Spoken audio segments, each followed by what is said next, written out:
ये तो काली रात्रि जो कालबैशाखी है यहाँ प्राय आम उदुलार जोटा कईफुलिया कईसारी एवं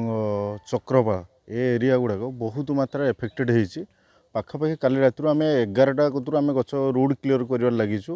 आज सकाल सुधा आम 40 ରୁ 50 गच काटि सारे तथापि आमको एबे भी खबर आसू जोड़ा आम सीरियल कर रखीचु पाखापाखि 30 खंडे गच हम आमर आहरी सीरियल लेके रही तथापि आम लोक मानक एतिक आम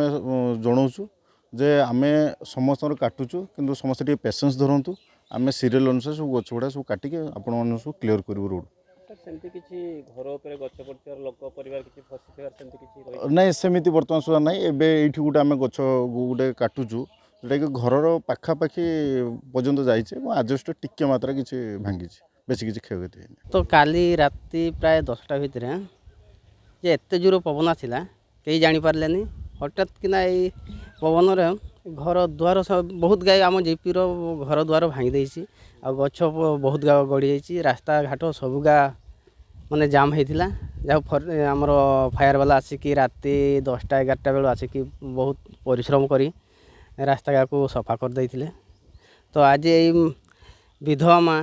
जेहेतु तार असहाय कहीं ना पिला छुआ कहीं ना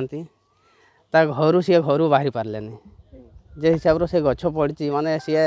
माने जे बहुत हैरान हरकतर रही फायर वाला आसिक बर्तमान ये गछ कटाकटी चलती ना पवनर बेग तो आम सेमती आम कहीपरूनी बहुत जोर होता हाँ पवन जिते होता आम कहे आमको मारिदेव कि जमती रायरमपुर घटना भाई आमको लगे बहुत भय